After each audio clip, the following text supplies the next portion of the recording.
Jadi kalau efek dari orderan sendiri memang cukup signifikan, apalagi waktu anak-anak sekolah tidak masuk, terus anak-anak kampus juga lockdown, cukup pengaruh lah. Akan tetapi waktu di awal-awal kita semi lockdown dulu, untuk orderan makanan masih agak lancar, masih agak lancar. Tapi setelah Lebaran itu kayaknya udah mulai habis umpetinya kayaknya. Jadi mulai sangat menurun, sangat menurun. Kau bisa patahkan kakiku, tapi tidak mimpi-mimpiku. Kau bisa lumpuhkan tanganku, tapi tidak mimpi-mimpiku. Assalamualaikum warahmatullahi wabarakatuh. Hamdan syukran ya Allah, salatan wassalaman ala Rasulillah wa ala alihi washabbihi wa mawala amma ba'd. Selamat siang semuanya, teman-teman Bincang Faedah. Alhamdulillah pada kesempatan siang hari ini telah hadir bersama kita salah satu penggerak dari ojek online yang ini punya imbas yang luar biasa pandemi Covid-19, dan juga memang hari ini pun juga masih ada imbas yang luar biasa dari teman-teman ojek online ini. Selamat siang Harisma. Siap Bu, selamat siang. Suara saya mantul ya? Maksudnya memantul begitu? Enggak, ini saya pakai headset kok. Oh ya udah. Oke. Harisma sehat ya? Alhamdulillah sehat. Oke. Ini untuk pandemi Covid-19 ini apakah ada imbasnya bagi teman-teman yang ojek online ini? Jadi kan kemarin mulai diterapkan di Indonesia di Maret 2020, Maret, April, Mei, Juli dan sekarang sudah Agustus begitu. Kira-kira teman-teman di ojek online ini ada imbas yang luar biasa yang diterima mulai dari awal diberlakukannya semacam semi lockdown untuk di seluruh wilayah Indonesia lah. Iya Bu. Jadi kalau efek dari orderan sendiri memang cukup signifikan, apalagi waktu anak-anak sekolah tidak masuk, terus anak-anak kampus juga lockdown, cukup pengaruh lah. Akan tetapi waktu di awal-awal kita semi lockdown dulu, untuk orderan makanan masih agak lancar, tapi setelah Lebaran itu kayaknya udah mulai habis umpetinya kayaknya. Jadi mulai sangat menurun. Iya. Kalau membincang tentang omset dari awal sebelum adanya Covid-19 ini, kira-kira kalau misalnya teman-teman ojek online di Tulungagung lah, rata-rata ini pada saat sebelum Covid sama sudah Covid dan sekarang new normal ini, kira-kira signifikasi dari pendapatan atau omsetnya itu bagaimana? Berturun hingga 70% Bu. Jadi mulai pendapatan juga berkurang, dari pihak aplikator sendiri seperti bonus dan insentif juga sudah hilang gitu. Benar-benar menurun drastis ya?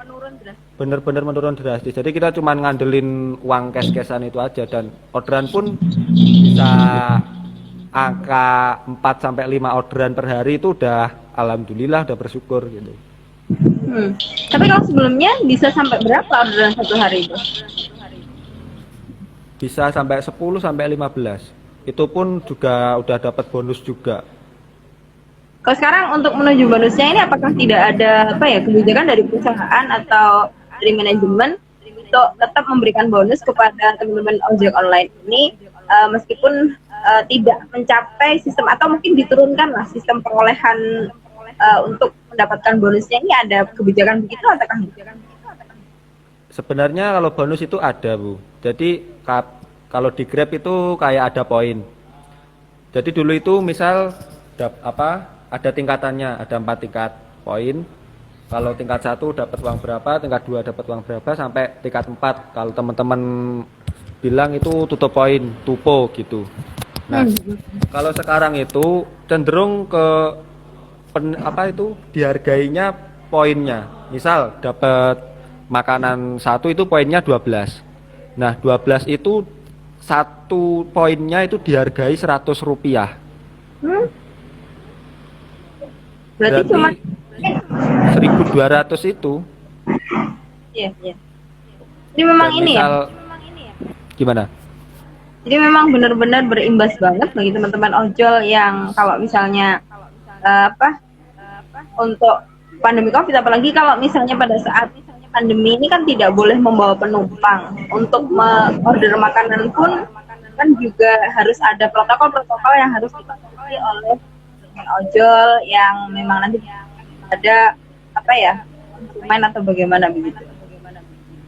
Ya, kalau di Tulungagung sendiri, kayaknya Jawa Timur tetap boleh kok Bu bawa penumpang itu. Cuman ya seminggu itu penumpang bisa dapat 1, dapat 2 gitu. Lainnya cuman makanan-makanan aja. Oh. Jadi memang ini ya. Tapi pada saat pandemi COVID-19 kemarin ya semua lini kehidupan, semua aspek, semua sektor kan memang terkena imbas dari COVID-19 ini. Iya, semua. Teman-teman ojol sendiri pun juga banyak yang terkena imbas dari ini.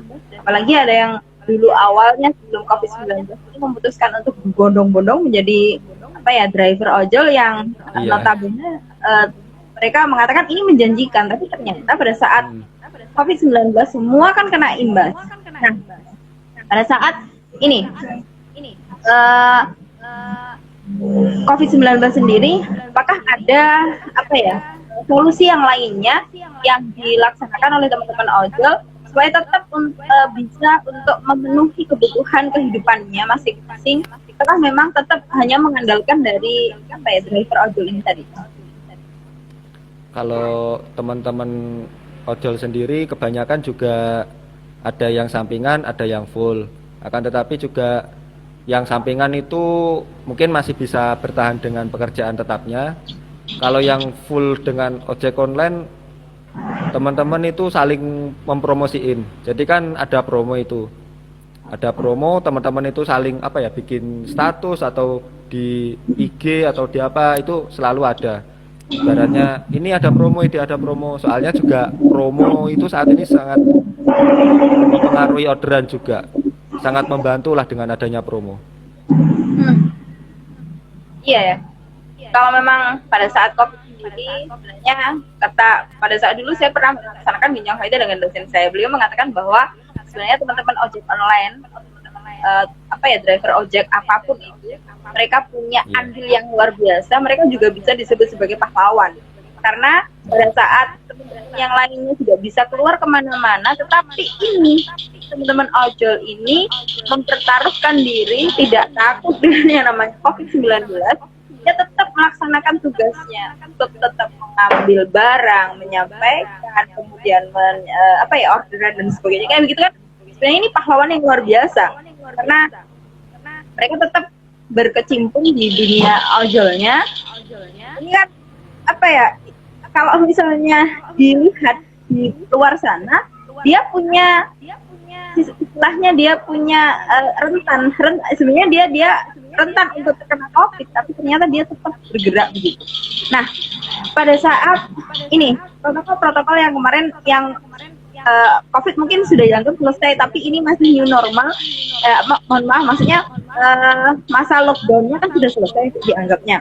Tetapi ini kan masa new normal, artinya teman-teman ojol kan juga tetap melaksanakan tugasnya, tetap mencari nafkah dan sebagainya. Nah, ini protokol-protokol yang harus diikuti oleh teman-teman ojol dan nanti mungkin akan disampaikan juga kepada teman-teman konsumen.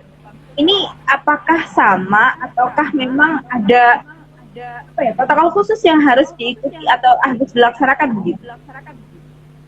Kalau protokol khusus nggak ada, cuman kita juga tetap seperti hand sanitizer atau kebersihan atau masih tetap menjaga lah. Kalau selalu pakai masker juga. Akan tetapi kalau seperti penumpang sendiri itu kebanyakan sudah bawa helm sendiri, jadi nggak pakai helm ojolnya. Antisipasi sendirilah dari customer. Adakah penyekat? Kalau misalnya kan harus jaga jarak kemana-mana ini sekarang. Apakah ada penyekat khusus? Kalau kemarin kan saya lihat di televisi beberapa saat yang lalu ada penyekat khusus antara driver sama penumpang gitu. Iya, iya, iya. Itu cuman ada di kota besar, Mas Yan. Dari sini masih belum kejangkau. Tapi dari kebijakan manajemen sendiri, dari perusahaan sendiri, kira-kira ada nggak misalnya yang harus diberlakukan kayak begitu? Tidak ada. Jadi cuman soalnya dari aplikator sendiri juga belum merata, seperti ada yang cek kesehatan buat driver yang rutin atau penyemprotan disinfektan. Ternyata juga nggak menyeluruh, cuman ada di mungkin di kota-kota besar. Kalau di seperti Tulungagung, Blitar, Trenggalek, Kediri itu masih belum ada. Masih secara mandiri. Ya, mungkin kan ini ya, Mas Harisma. Kalau misalnya orang-orang mau kayak order ojek online lewat, maksudnya mau kemana begitu kan biasanya dulu kan dikit-dikit ojek online, dikit-dikit ojek online. Tapi sekarang kan kalaupun misalnya mau order ojek online ini kan ada sisi ketakutan tersendiri kira-kira. Kan saya pun misalnya kalau misalnya mau order sendiri kan juga nanti kalau misalnya saya mau diantar ke sana, khawatirnya apalagi kalau misalnya di daerah yang zona merah itu kan masih ada kekhawatiran khusus begitu. Jangan-jangan nanti ojeknya ganti-ganti penumpang, terus kemudian dia terkena kena virus, terus kemudian bisa menular kepada si yang menumpang tadi. Nah, ini untuk mengantisipasi ini bagaimana yang dilakukan oleh teman-teman ojek online ataupun oleh dari manajemen sendiri atau dari perusahaan sendiri ini kayak apa? Kalau dari perusahaan, kalau dari manajemen sendiri juga adanya cuma himbauan-himbauan gitu aja. Jadi untuk tindakan dari aplikator ke driver masih belum merata. Kalau teman-teman itu ya lebih antisipasinya lebih sering ganti jaket. Kalau sudah sampai rumah itu jaket digantung di luar, selalu pakai hand sanitizer. Dan kalau penyemprotan disinfektan ada, tapi cuman sebagian driver aja, dan memang kebanyakan driver saat ini juga ambil makanan aja. Masih belum ada yang belum berani ambil penumpang. Dari orderan penumpang sendiri pun rata-rata kalau di sini sudah mandiri. Misal kalau dia order Grab bike itu sudah dia persiapan seperti masker atau helm sendiri, dan dia pun naik kendaraan pun juga jaraknya juga cukup lenggang gitu. Ada kemunduran. Ya, kalau misalnya teman-teman penumpangnya ini kan dulu selalu disediakan helm oleh drivernya ya. Nah, sekarang berarti harus bawa helm sendiri-sendiri begitu. Iya, lebih amannya seperti itu. Cuman dari pihak driver sendiri juga tetap bawa. Kalau dari saya pribadi dan saya menghimbau sama teman-teman itu untuk sedia kayak cairan semprotan disinfektan itu. Jadi setiap udah dapat penumpang itu disemprot sendiri. Seperti itu antisipasinya. Kalau lihat di TikTok, lihat di anekdot gitu kan biasanya orang kalau habis naik ojek online kemudian disemprot kayak apa gitu. Ini kan kayak sesuatu yang lucu banget gitu loh. Jadi apakah ini memang ada yang seperti itu atau yang memang cuman candaan atau apa itu di TikTok atau apa itu? Ya cenderung candaan sama cari popularitas lah, mumpung. Kan biasanya habis turun langsung atau mau naik sendiri kan langsung disemprot kayak orang nyemprot yang disinfektan ini. Saya mikir kenapa kayak sampai kayak begini gitu loh. Tapi nggak sampai kayak gitu kan ya? Nggak sampai kayak gitu. Soalnya dari kalau mau beli bahan-bahan seperti itu juga ya agak susah. Mahal juga kan ya nanti kalau misalnya iya, mahal juga. Berapa coba kalau misalnya? Nah, sejak dicabutnya masa lockdown, kemudian menuju ke masa new normal yang beberapa saat yang lalu sudah dilaksanakan ini. Nah, kira-kira untuk peningkatan orderan baik makanan, baik gosen atau untuk ngantaran, terus kemudian untuk penumpang sendiri ini apakah ada peningkatan atau memang ya tetap sama sesuai dengan masa COVID kemarin? Ada peningkatan, cukup ya walaupun sedikit perlahan tetap ada. Seperti penumpang sendiri udah nggak begitu khawatir naik ojek online.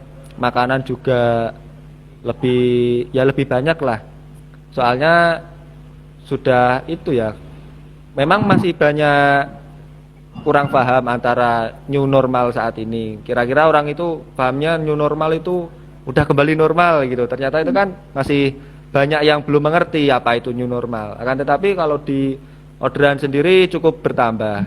Dulu itu waktu awal-awal mungkin cuman ada penumpang yang turun dari bis, dari sepur, itu pun teman-teman pun juga tetap menghimbau, ibaratnya masih waktu rawan-rawannya itu waktu Tulungagung zona merah itu masih banyak yang apa itu nggak berani ambil penumpang dari terminal atau dari stasiun, itu masih belum berani. Nah sekarang pun juga sudah dari misal orang mau naik bis itu udah ada pengecekan, ada penyemprotan, itu teman-teman lebih berani. Dan untuk penumpang sendiri sekarang juga lebih banyak yang ibaratnya kalau dulu itu cuman orderannya trip jauh-jauh, sekarang ibaratnya mau deket-deket mau kesini ke situ itu udah berani, udah nggak takut lagi lah, cukup bertambah.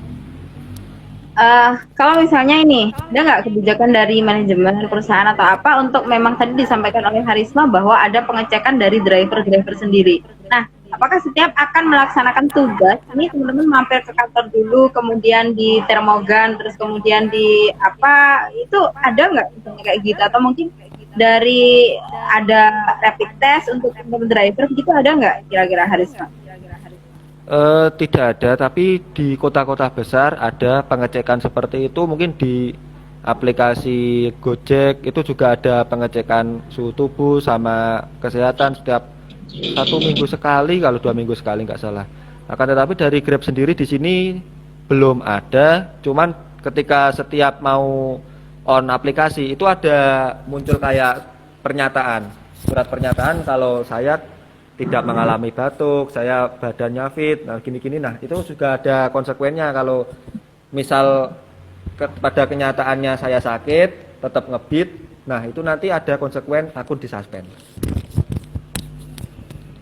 Berarti memang ini ya, yang langsung apa ya, istilahnya kuesioner atau mungkin pertanyaan dari aplikasinya inilah yang langsung muncul, sehingga nanti kalau jawabannya atau mungkin persentasenya berapa begitu langsung bisa diputuskan bahwa oh Anda layak untuk melanjutkan tugas hari ini, atau mungkin Anda berhenti, atau mungkin tidak boleh untuk melakukan menjadi atau tidak boleh untuk melakukan tugas hari ini, kayak begitu ada? Tidak ada Bu, jadi itu cuma surat pernyataan aja. Dan mungkin kelihatannya ibaratnya orang driver itu tahu sakit atau enggak juga dari laporan ketika ada orang yang order setelah memberi penilaian, berarti loh driver ini kok kurangin badan, akan tetapi tetap maksain. Itu kan nanti kan ada kayak fitur penilaian sama komentar, itu ketahuannya juga dari situ. Betul. Berarti pakainya fitur penilaian, pakai fitur penilaian yang ada di aplikasi itu ya? Iya.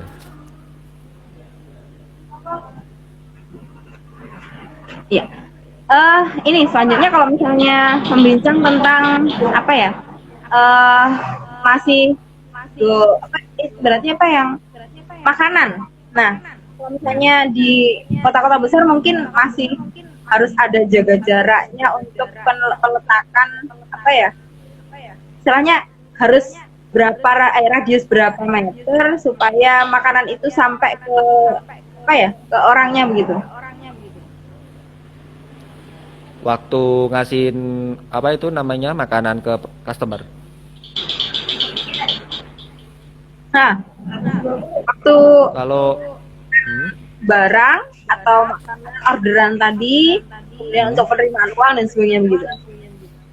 seperti halnya kayak penumpang itu tadi Bu. Jadi memang waktu awal-awal itu banyak yang pakai metode non tunai.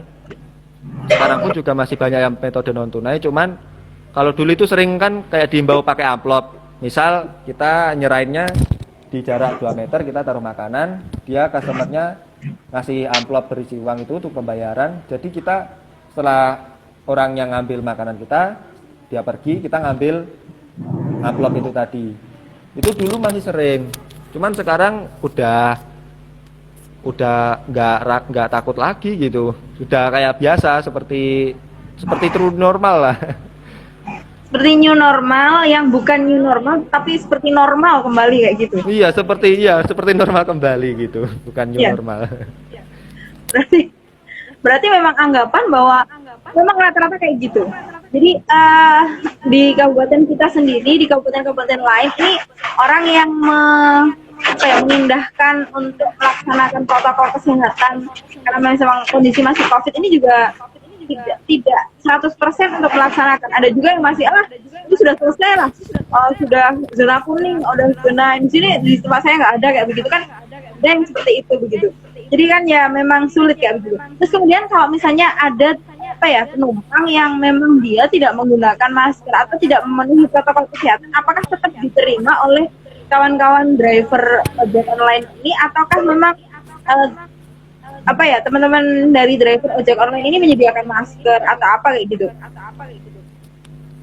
Kalau seperti penyediaan masker itu masih tetap pribadi dari penumpang. Cuman dari saya pribadi itu tetap menghimbau lah sama teman-teman untuk kasih paham ke penumpang untuk tetap pakai masker, untuk kalau punya helm sendiri juga pakai helm sendiri biar lebih aman. Akan tetapi ya namanya kita menghimbau kan kembali ke pribadi masing-masing, ada yang tetap jalan, ada yang disuruh pakai masker dulu gitu. Kalau penyediaan dari masker dari driver nggak ada, soalnya memang harga masker yang sebegitu rupa dengan jumlah orderan yang sedemikian rupa, jadi masih ke masing-masing.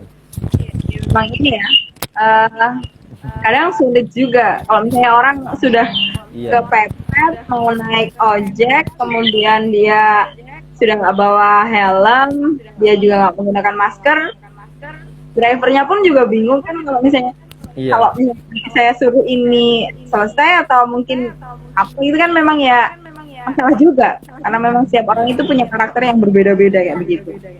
Oke. Closing statement dari Bincang Faedah pada kesempatan hari ini, mungkin ada yang ingin disampaikan oleh Harisma sama untuk penumpang yang mungkin menggunakan jasa dari ojek online ini dan juga mungkin untuk teman komunitas ojek online yang lainnya. Ya, jadi saya tetap memberi pemahaman ke masyarakat Tulungagung khususnya untuk nggak perlu takut order ojek online, karena dari kami sendiri juga sudah menjaga kesehatan, juga sudah mematuhi protokol kesehatan, dan dari teman-teman driver sendiri juga harus tetap jaga kesehatan dan juga tetap jaga jarak, tetap pakai masker. Lalu untuk teman-teman komunitas juga tetap jaga kesehatan. Semoga pandemi COVID ini segera berlalu dan kembali beraktivitas seperti biasanya. Ya. Ya. Ini satu lagi pertanyaan terakhir. Apakah ada kreativitas dari teman-teman ojek online ini untuk menarik penumpang atau untuk menarik yang lainnya atau orang-orang untuk semakin meningkatkan orderan kepada lain yang namanya perusahaannya Harisma? Kalau teman-teman itu banyak yang kreatif tuh. Jadi seperti ada yang suka main TikTok atau suka main apa gitu, ada itu teman-teman kayak gitu. Agar ibaratnya nggak perlu takut lah naik ojek online itu. Teman-teman driver sendiri juga sudah menjaga protokol, sudah menjaga kesehatan, sudah gimana ya? Kok nggak perlu takut lagi lah order ojek online. Ya.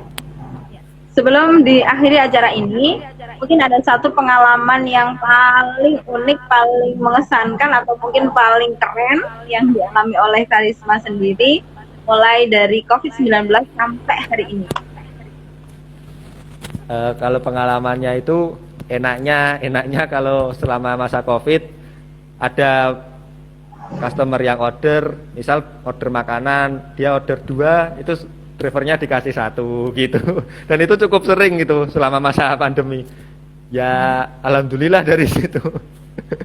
Malah dapat ini ya, dapat bonus malahan ya. Iya sering gitu jadian. Sama sering-sering itu kayak customer-customer yang ibaratnya rezekinya berlebih itu ngasih tip itu juga tipnya itu kadang ya luar biasa gitu. Seperti itu. Iya. Mudah-mudahan sukses selalu buat Harisma dan juga teman-teman ojek online yang lainnya. Mudah-mudahan orderannya semakin tambah banyak dan mudah-mudahan pandemi COVID-19 ini segera berakhir dari bumi kita tercinta sehingga orderan dari teman-teman ojek online akan semakin luar biasa lagi sehingga bisa poinnya terpenuhi, semakin barokah hidupnya dan luar biasa manfaatnya. Baik, saya akhiri pertemuan atau bincang pada kesempatan hari ini. Terima kasih Harisma sudah hadir pada kesempatan hari ini. Saya tutup dulu ya Harisma. Ya tuh. Assalamualaikum Harisma. Waalaikumsalam.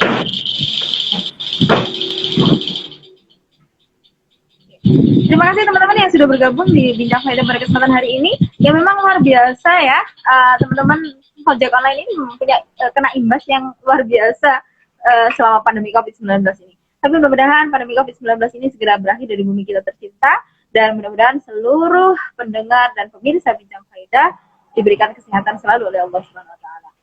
Saya akhiri Bincang Faedah pada kesempatan hari ini. Wallahul muwaffiq ila aqwamit thoriq. Assalamualaikum warahmatullahi wabarakatuh. Manusia manusia